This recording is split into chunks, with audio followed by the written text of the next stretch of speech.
Welcome to the podcast of Data and Analytics in Business.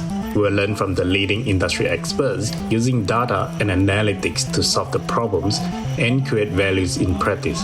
We will also learn where the industry is heading to and how data and analytics will shape the industry in the future. Most importantly, how they are preparing their business for digital transformation and disruption in the future. I'm your host, Jason Tan, and thank you for listening. This podcast episode is sponsored by Bright Data, and I are running a masterclass on 29th of June to discuss how you can incorporate external data into your organization to build up the data maturity. How to embed data analytics so that you're not leaving any money on the table with a revenue optimization engine. Registration to the masterclass is open now, and the in attending the workshop can be found on the website or my LinkedIn profile.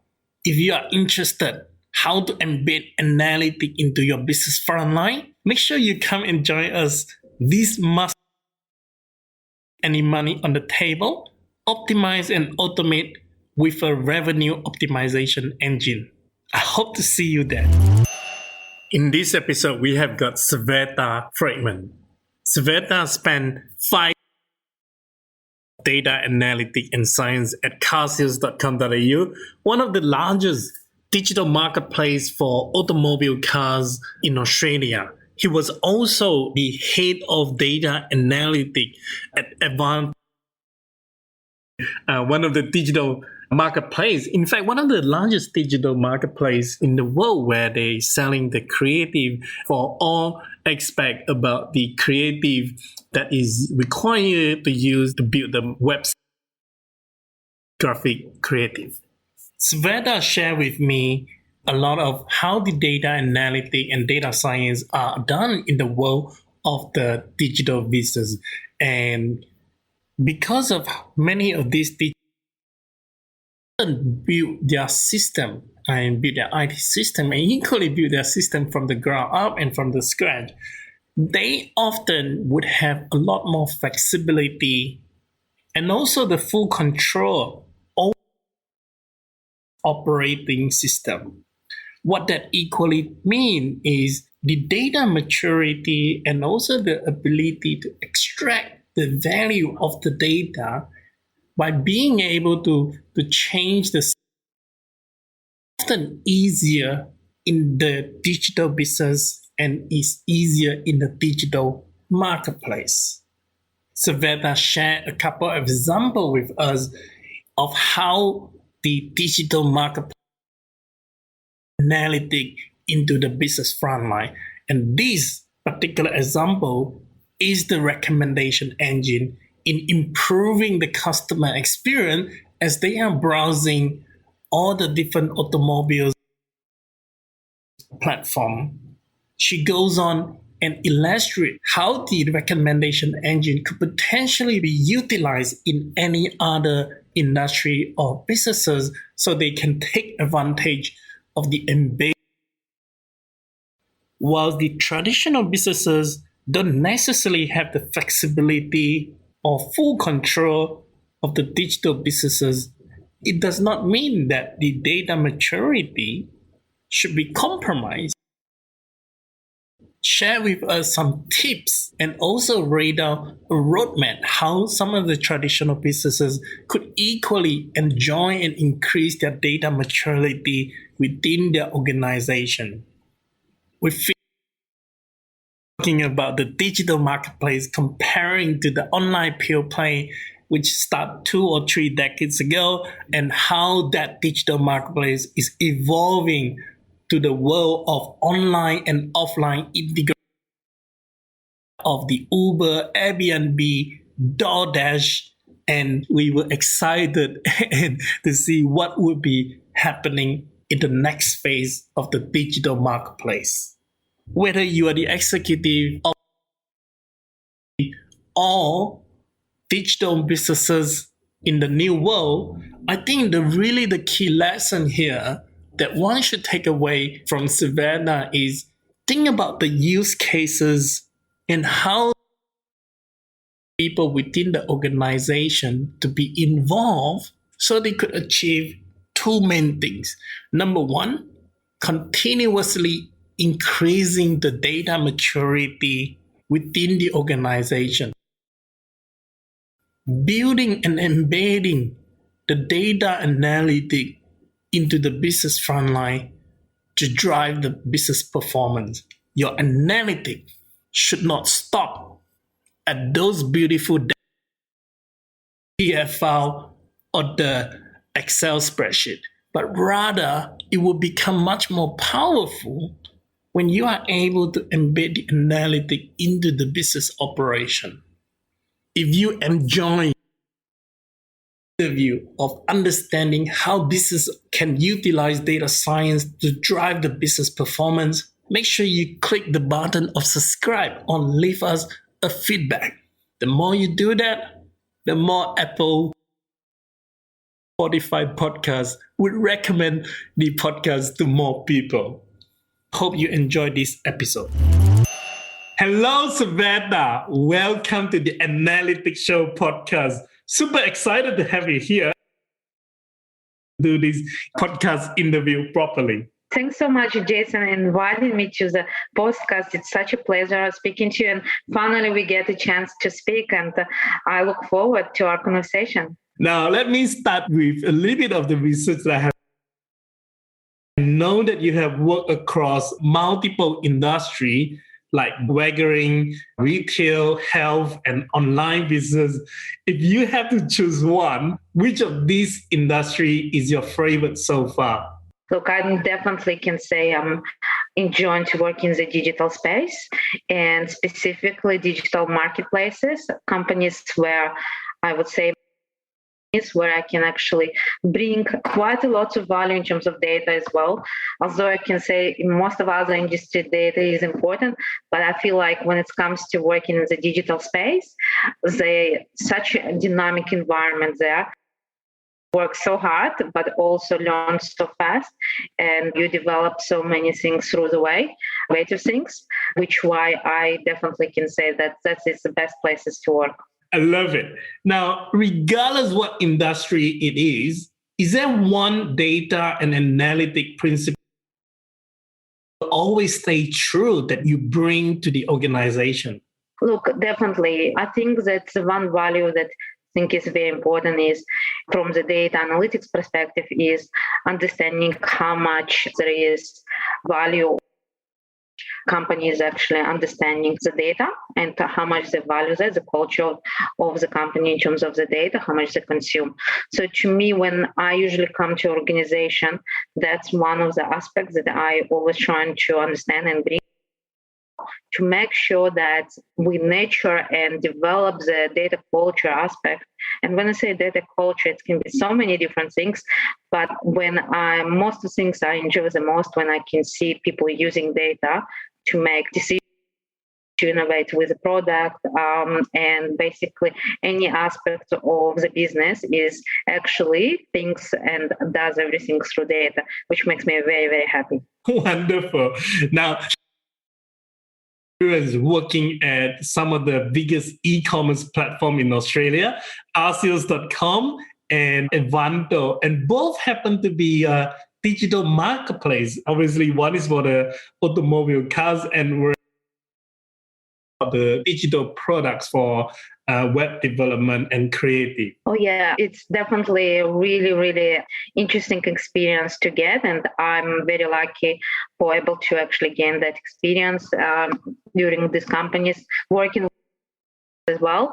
And one thing I can say to you that when it comes to the digital and what I noticed an interesting aspect, when I joined Envato, I actually been brought in some way to develop everything from scratch, which was a really interesting thing. You come and basically nothing exists. And so you have to do everything, build all the foundations, build the team, build the right data strategy, the data platform and everything else, and education pieces well. And what is great, because when I was working, for instance, for Envato, we also were growing really fast. So one of the aspects that I enjoy the most, it can be really interesting if you enjoy that. There is so many changes happening while you're growing with the company as well. On the other hand, because of all the growing changes, and it also can be a challenge because you also need to keep up with what you're currently doing, but also making up on the growth as well. An interesting experience to have. And on the other hand, when I actually came to car sales, there has been already quite more mature company in some way form. Having said that, the data piece was something that actually had to, of data maturity, was very an interesting aspect as well. But in both companies, where an interesting aspect is that you find that you work with very smart people in very fast environment, and you need to be very about the solutions that you develop, that they are quite innovative but also flexible, because changes will happen and will happen all the time.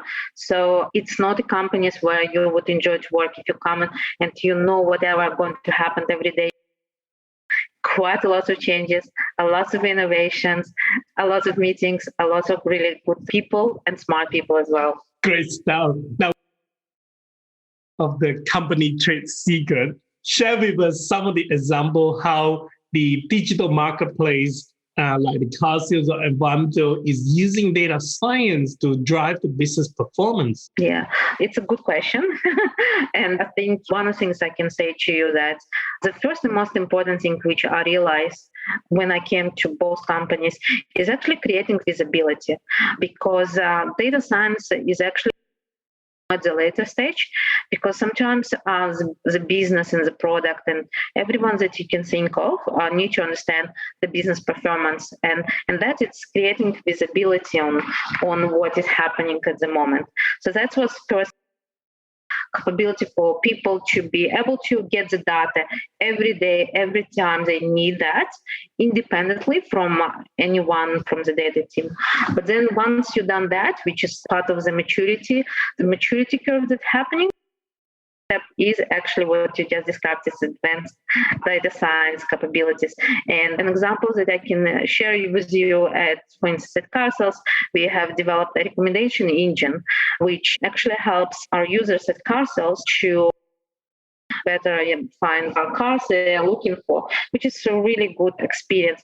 But how it's actually connected to a business, it can actually drive some of the revenue aspect, but also it creates a really good customer experience, which is, and we know the happy customer is, the better loyalty, the better they come back, more they come back. So it creates a cycle of good revenue, which every company actually wants to have. I really love that example of the recommendation engine. And I think that is really the next level of the data analytics. It is about embedding the data analytics directly into the business frontline that actually really drive the performance of the business. And like you say, as it improves the customer experience, and getting like thousands and thousands of car or classified and uploaded to the platform, we can't quite expect that people would be browsing from page 1 to the page 10 or even 20, right? We should try to use so that they can find whatever they want in the first 3. So I think that is a great example. Do you think the recommendation engine, or maybe an example like this, could be used in any other, necessarily a digital marketplace? Definitely. Look, I think that the potential when it comes to recommendation engine, it's not just it has to be specifically for digital company. Of course, it's is that it's easier to communicate and create recommendations when the customer is engaged and online browsing. And maybe it's because I'm so connected to the digital experience as well.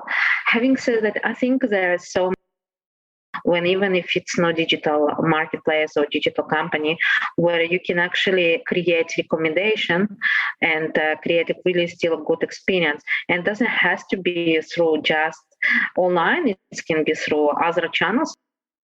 can be through email as well, where the customers, you can actually create really good still recommendations, but through emails or other ways of communication as well, such as SMS.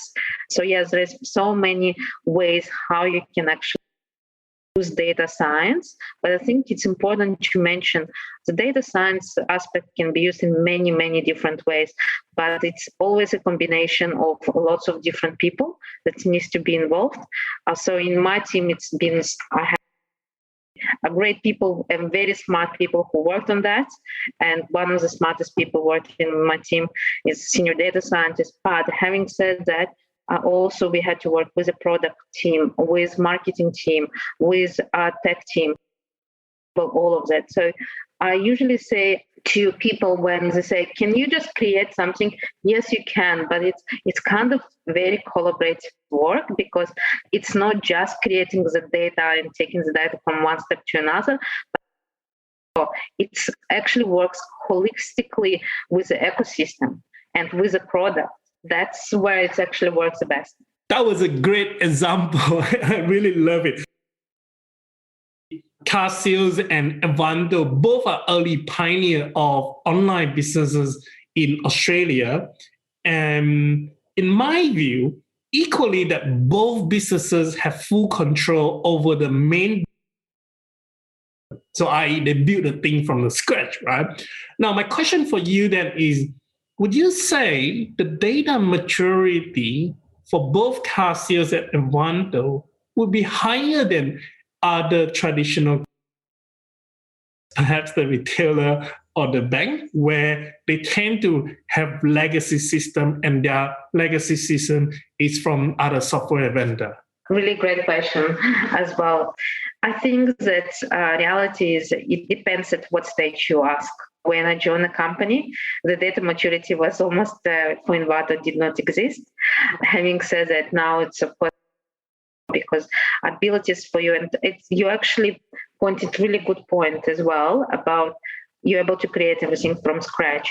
And I think that's actually in a way sometimes more easier, in my opinion, because you're not by any operational systems or rules or anything else which has to take consideration when you're developing any solutions in place. Having said that, when I joined car sales, that was not the case. Actually, there was some dependence, but still feels like much more overall maturity of data is better compared to more traditional organizations. Having said that, while I'm saying that, actually been speaking to quite a lot of my and I'm very, very impressed with what they're doing as well. So definitely I can see some more traditional companies actually taking it to the next level. But yeah, if I need to wait and say where it's more, I think it is more easy to develop it well, whereas there is no constraints, still fresh and you're able to just go and basically develop whatever you can do, and it's not depends on anything else. Now, with those companies that coming from more of the traditional industry and they have legacy system in place, and like you pointed out, they have got all of these constraints, and we think that they can borrow from the digital businesses to increase their data maturity in the organization? I think that there are many ways you can develop data maturity. So my first step is actually understand where you are in the curve and what you to stop or not to develop as fast. Because sometimes even through that you may have some constraints, you still can be very innovative. And that's my always advice. So sometimes creating MVP products can be really cool. You actually show to the business what it can do.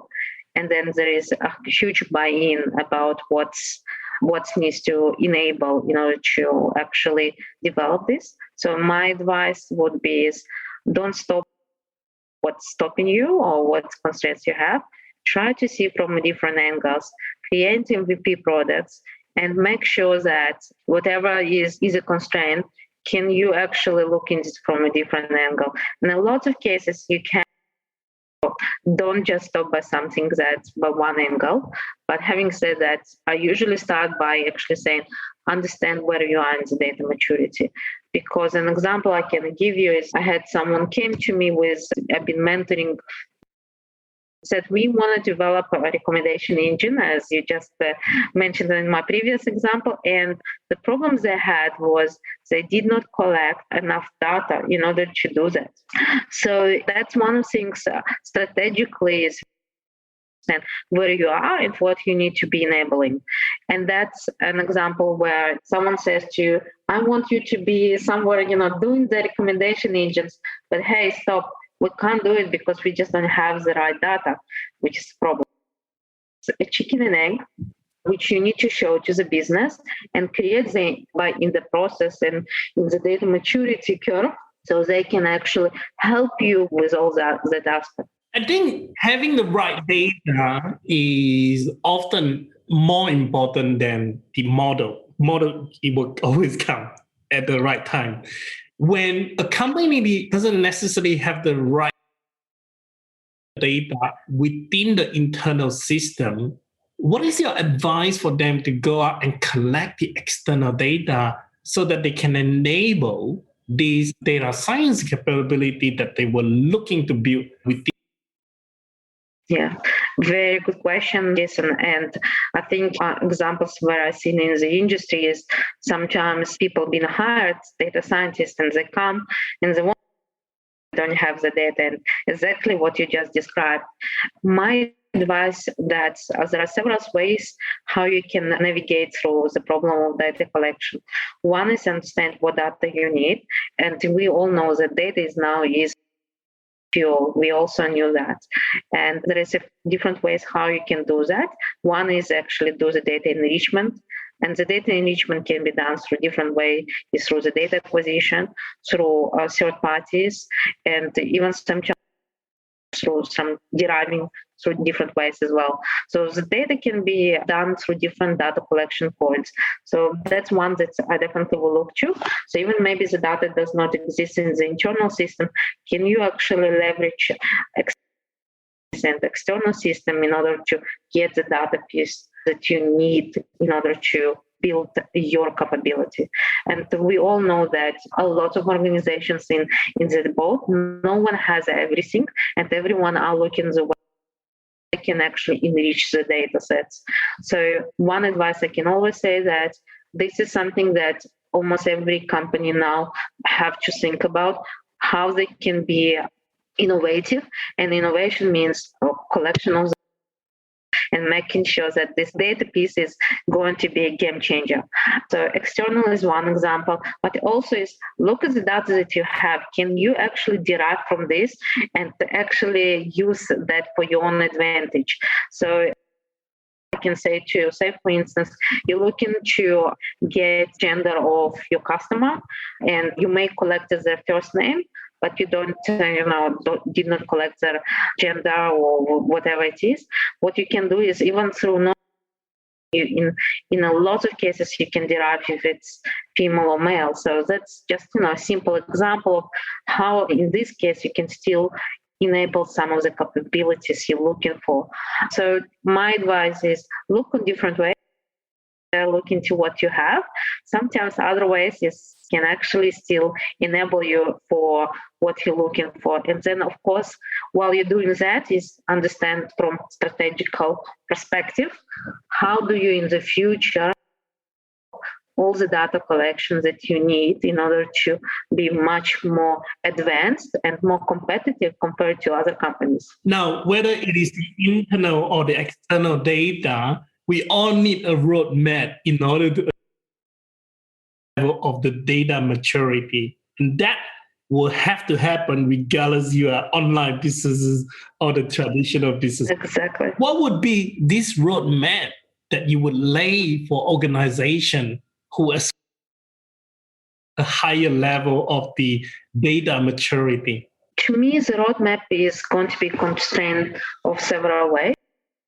One is I would like to understand where you are in terms of perspective. So the data maturity describes about you being able to describe what you currently have, then how much you can predict, and then when you're able to predict is you actually why is it happening, and also create action items. So that's about just making sure you're in the top. In the roadmap, I would actually think about several things: is understand about your data platform, where you are at the moment, ability to leverage the data easily, making sure the data is visible and people using that. Then, of course, understand what data collection piece you need to have, and that's when it comes under the data platform. But it's overall looking into the positions of what the data are pieces of information collection process that you need to do.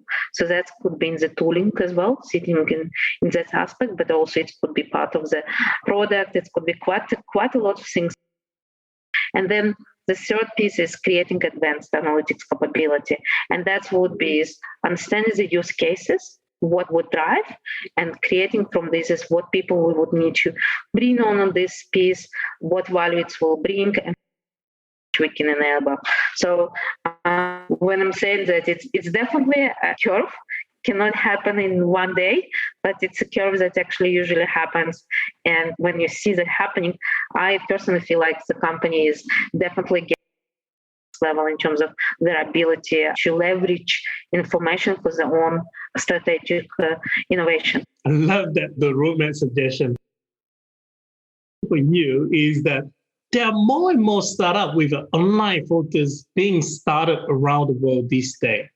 What would be your advice for them to create the analytic from scratch for businesses that are a journey? Such a good question, Jason.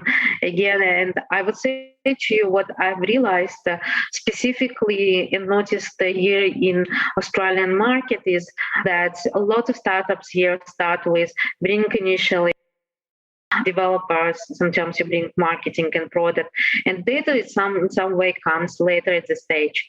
And my advice to do specific companies, invest into the data from day one. It's harder to change it. So when a person already comes and everything already been developed, as in we just been chatting about, it's much more harder to actually come and change it. So my advice is to all the startups, whatever it is, invest into the data later stage, because what I realized quite a lot of times is initially you bring developers, you bring marketing, you bring product, you bring every other aspect, and data sometimes only comes at the later stage. And that's where I said, oh, we don't have the right information. We did not collect that information. We don't have the right tools. We don't have, and we cannot do that. So definitely invest into the data in the early stages, understand strategic what you want to collect, and invest in actually storing the data in the easy way for you to consume. Now, the world of the digital marketplace, I always find, and also I would say over the last 10 years, we have seen the rise like Uber, Airbnb, DoorDash and others. Now, they are quite different compared to the first generation of carsales.com, where the internet is the main playground. Whereas for the newer digital marketplace like Uber, it's more about integrating the online and offline world. My question for you then, generation of the online pure play or the internet company, how should they react, or should they react to this change of the world where offline is also becoming more and more got to be integrated back to the whole experience? I definitely understand that, and in my mindset, all the companies need to grow. So to the question, my view is every company that we digital car sales or any other company, an example of, is companies where they need to grow and always be innovative. You cannot really just look at this is my model and this is what I do. It's all about making sure what you're trying to do is make sure that you are stepping in with other companies that are innovative. If you think about it, one of the ways to think about it before is previously we did not have internet and people only just read in the papers or in the newspapers as well. So the companies who have not actually invested into the internet and did not develop that, they actually lost. They lost a lot of revenue and opportunities. So why I'm giving this an example is specifically if you are currently in the digital aspect, it doesn't mean that your business models needs to stop. What you always need to think about, where the next opportunity comes, where the innovation will next come. And that's what I think, Uber is doing a fantastic job. Not just stopping in. So, for example, where they initially started with Uber, then there is Uber Eats, and there is different angles how they're actually building the product. In that example is why I'm going to say almost every company that is currently in digital world always need to think about different ways and models of innovation. Love it. What do you think would be the marketplace that would come out, considering that what we have seen in the past? I think that reality is we all now, doing a lot of things online. But I think the next step could be that we continue to basically do whatever we now think that you can will actually happen online. So stay tuned in this space because I can see here a lot of things changing. And I've actually seen a lot of companies going through really cool, innovative technologies at the moment. And so this is more and more happening. Having said that, we're still humans and still wants to come and touch. And at the same time, is give an example of COVID. We all came online and started to buy a lot of things online. But I don't think of store, a physical store will disappear because people still want to come and have that experience of going shopping and, touching physically the goods they are buying. Having said that, what it actually means that digital will be less. I think it will just go further and further because you can actually now create such innovative customer experience and shopping experience without actually being in the store. So it needs to be in some way personalized experience, the more you actually can get a better customer and engagement and loyalty. So that's what I think is a game. The game changer is make sure the customers are engaged with you, feel personalized, and enjoy the experience. What you have just said, and if that's okay, I want to share my view on that what you have to say. I really think that fundamentally we hear that the things that we want to do as a human would never change, like you were pointing out that of feeling it and trying it out at the store and having that social aspect of a day out would never change. What has got to happen perhaps in the next phase of that brick and mortar shopping is never go away. Maybe it would only be the rich people going to do the shopping in store. Maybe, I don't know. But I think what has got to change is about the other way around of how they could bring the online experience and in offline store. I think that is really the next battleground. And that's what Amazon is really doing. Like just bring the digital technology to that Amazon Go or even the bookstore. How ironic is that they open up a bookstore. But at the end of the day, like you always say, what is a business use case? How does it improve the experience? Is really the fundamental. So I think that is the next phase of the marketplace or the digital world. I'm so looking forward to. Me too. I feel like this is the area that almost every company who wants to grow and be innovative would have to. And the more you create a great customer experience and personalized experience, the better you can be. It's harder to beat you. It's harder to be your competitor. Exactly. Now, this almost brings us to the end of this interview. And these are the questions that I always ask. What is your most important first principle? Important principle? Oh, wow, Yes. That's a hard question. At work, I think the most important principle to me is a passion to what you do. If you enjoy what you do, I think that brings you can bring a lot of value into your organization. But passion about how you're doing stuff, how you're enjoying the work, and I feel like that's important thing. And basically, that's a principle that I always follow. What you do, and things definitely will come to you. Second question is, what is one book that you have read and thought it would have been better for your younger self to have? Oh, wow. It's a hard question, but I think I basically read a book which is about describing, which is really, really hard book for me to talk about, but it describes about one Holocaust survivor. And he is actually a person who lives here in Italy. And he talks about how you need to enjoy the life, how you need to enjoy what you do, and how you need to enjoy family. So I think that, if I actually read before this book, probably would realize the importance of all the aspects and not just looking at one individual or listening in one. So enjoying everything, enjoy the life. So this book is really good book to read. So if you guys want, I can share with you the details. That would be great. I will be asking you what's the name of the author? And I'll make sure include that in the write. I'm going to have a look and let you know. Forgot the name, but it's a really great book. I just will share with you shortly. Love it. Thank you so much again, Sveta, for sharing about the exciting world of the digital businesses and the online businesses and how data analytic and the data maturity in this sort of environment. Obviously, it is different to the traditional company, but again, there's no reason what the traditional industry can't mimic from that. So really love this aspect, and thank you so much for.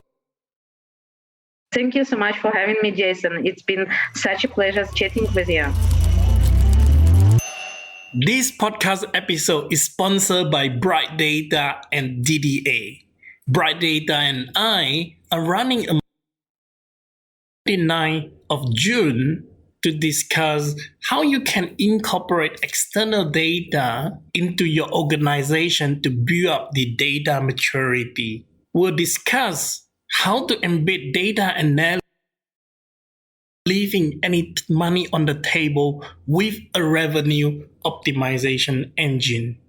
Registration to the masterclass is open now, and the link to register in attending the workshop can be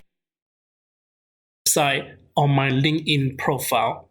If you are interested how to embed analytics into your business frontline, make sure you come and join us this masterclass. Don't leave any money on the table